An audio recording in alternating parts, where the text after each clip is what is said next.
श्री वल्लभाधीश की जय। आज हम देखेंगे क्रम उत्थापन का।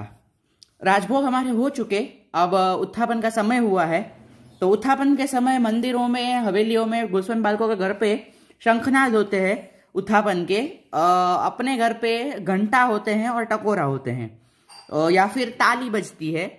ताली बजा के भी जो है वो करते हैं। तो ताली बजते हैं, घंटनाद होते हैं और ठाकुर जी के मंदिर के द्वार होते हैं वो अपन खोलते हैं। और जो भी दीवा बत्ती सब हो बंद होते हैं तो अपन चालू कर देते हैं दीवा बत्ती, और ठाकुर जी के श्रीमुख के अपन दर्शन करते हैं। फिर उसके बाद शैया मंदिर में जारी जी पधारे होते हैं, तो शैया मंदिर से जारी जी पधराते हैं। जारी जी खासा करके नए भरते हैं और सिंहासन के पास पधरा देते हैं। पेंडा बड़ा कर देते हैं, और जो ये है क्या बोलते हैं, खंडपाठ आदि जो होते हैं, तो वो खंडपाठ आदि भी, चौकी खंडपाठ सब कुछ बड़ा कर देते हैं। पड़गा के ऊपर जो खिलौना होते हैं वो भी सब बड़े हो जाते हैं, और सब जो भी खिलौना का साज आदि होते हैं वो सब कुछ बड़ा हो जाता है।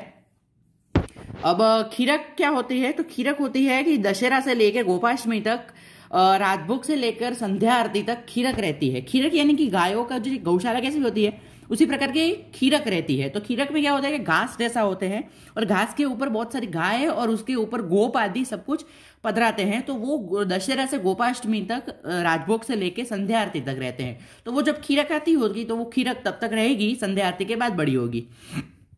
तो उसी प्रकार से रहते हैं। तो ये देखिए मैंने सब कुछ बड़ा कर दिया है साज, और उत्थापन का समय हुआ है। तो उत्थापन के समय भी वैसे वापस से माला बोली जाएगी। माला बोलने में क्या होते हैं कि ये चंगीरदान में जो माला होती है वो चंगीरदान के माला जी अपन ऐसे पधराते हैं और ठाकुर जी के सन्मुख होते हैं, और फिर बड़े हो जाते हैं। और अब नई माला जी आते हैं तो वापस से माला बोली जाएगी। माला बोलने के बाद नई माला जी पधराएंगे और अपन ठाकुर जी को नई माला जी अपन ठाकुर जी को अंगीकार कराएंगे। तो इसी प्रकार से मैं यहाँ पे कराता हूँ ठाकुर जी को नए माला जी अंगीकार। ये देखिए इस प्रकार से नए माला जी अपन धरेंगे ठाकुर जी को, और इस प्रकार से उत्थापन के दर्शन खुलेंगे। अब उत्थापन में आरती आदि नहीं होती है तो उत्थापन में वेणु वेत्र नहीं धरेंगे। जो आरती में ही वेणु वेत्र धरते हैं, हर समय में वेणु वेत्र धरते नहीं है। तो उत्थापन के दर्शन खुलेंगे। उसी प्रकार से सब कुछ उत्थापन में भोग आदि आता है तो वो सब कुछ भोग आएगा उत्थापन में। उत्थापन में देखिए कई घरों में शीतकाल के दिनों में खजूर धरते हैं, या फिर अड़दिया। हमारे घर में खास करके अड़दिया रहते हैं। मंगला में गोकुलनाथ जी के उत्सव से अड़दिया धरते हैं। तो क्योंकि कच्छ है तो कच्छ का वो होते हैं तो इसलिए अड़दिया धरते हैं, और गोसाई जी के उत्सव से सौभाग्य सूट धरते हैं। तो वो मंगला में होती है। उत्थापन में भी देखिए होते हैं, ये शेरडी का रस होता है, तो शेरडी का यानी गन्ने का रस धरते हैं उत्थापन में। और फीका आता है तो फीका आदि सब कुछ धरते हैं। तो वो सब उत्थापन के भोग का क्रम होता है, तो वो भोग आदि धरते हैं। उसके जो भी समय होते हैं, समय आदि बड़ा करने, समय आदि होने के बाद भोग बड़ा होता है, और फिर संध्या आती है। और संध्या में भी जो भोग का समय होता है, सांझ का जो भोग का समय होता है, तभी भी भोग आता है। तो तभी जब वो संध्या का जब भोग आए, जब वो संध्या का पहले का जो भोग का समय होता है, वो जब भोग आए तभी वापस से आज्ञा मांगता है माला जी, बड़े होते हैं। माला जी बड़े होने के बाद विजय हो जाते हैं। फिर ठाकुर जी को भोग धराया जाता है। भोग के बाद संध्या आरती होती है, तो संध्या आरती में भी वापस से माला बोलते हैं। माला जी ठाकुर जी को नए धरते हैं। देखिए इस प्रकार से ठाकुर जी को नवे माला जी आते हैं। नए माला जी ना हो ना तो आप वही वाले माला जी आप बार बार धरते हैं। तो इस प्रकार से नए माला जी ठाकुर जी को धरते हैं।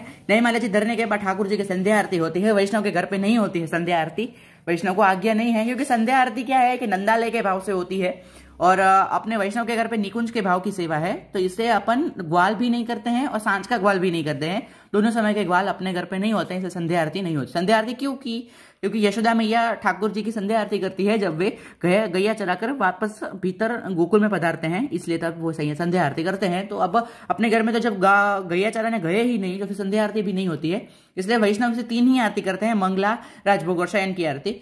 तो उस हिसाब से अब उसके बाद क्या बोलते, संध्या आरती होने के बाद क्या बोलते हैं कि सिंगार आदि जो है वो सब बड़े हो जाते हैं, और फिर शयन होते हैं। अब शयन का क्रम अगले वीडियो में देखेंगे, और उसके बाद अपन नित्य क्रम का अपन समाप्ति करेंगे। तो ये है अपने में उत्थापन, भोग और संध्या का रीत। श्री वल्लभाधीश की जय। हाँ, संध्या आरती होगी तब वापस से श्री ठाकुर जी वेणु धरेंगे, आज्ञा लेके वेणु धरेंगे, गोवर्धन नाथ की जय। उसी प्रकार से टकोरा होंगे, घंटा टकोरा आदि होंगे, वेत्र धरेंगे तभी भी एक टकोरा होंगे, इस प्रकार से। वेत्र वेणु वेत्र गोस्वामी बालकों के घर पे मंदिरों में और हवेलियों में 2 बार धरेंगे, राजभोग और संध्या आरती में। वैष्णव के घर में सिर्फ राजभोग में वेणु वेत्र, क्योंकि संध्या आरती नहीं होती है इसलिए। संध्या आरती हो जाए, आरती आदि देख ले, उसके बाद वापस से वेणु वेत्र बड़े होते हैं, वेणु वेत्र बड़े होते हैं। और फिर जब सिंगार आदि बड़े होते हैं तब वेत्र जी पूर्णतः बड़े हो जाते हैं, सिर्फ वेणु जी रहते हैं, क्योंकि नंदालय में वेत्र की कोई जरूरत नहीं होती है, सिर्फ वेणु जी होते हैं। वो श्री ठाकुर जी को प्रिय है, अति स्वामी जी के भाव से वेणु है, इसलिए वेणु जी धरते हैं और वेत्र जी बड़े हो जाते हैं। क्योंकि वो गैया चराने गए थे, वो भाव से वेत्र आते हैं। तब जब ठाकुर जी को श्रम हो तो वो वेत्र के सहारे ठाकुर जी खड़े रह पाए, इसीलिए वेत्र धरते हैं। और नंदालय में वेत्र की जरूरत नहीं होती है, इसलिए वेत्र नहीं आता है। कई घरों में कई में ऐसे भी भाव मानते हैं कि गैया को वैसे तो ठाकुर जी कभी भी किसी को जीव के ऊपर कुछ भी हानि हिंसा नहीं करते हैं, परंतु ऐसे गैया के ऊपर गैया को खिलाने के लिए भी कई बार वेत्र का करते हैं, वेत्र से खेल कराते हैं, तो इसलिए भी वेत्र धरते हैं। तो वो वेत्र का भाव रहता है। तो यही है पुष्टि मार्ग में उत्थापन भोग संध्या आरती का भाव। श्री वल्लभाधीश की जय, श्री गोसाई जी परम दयाल की जय।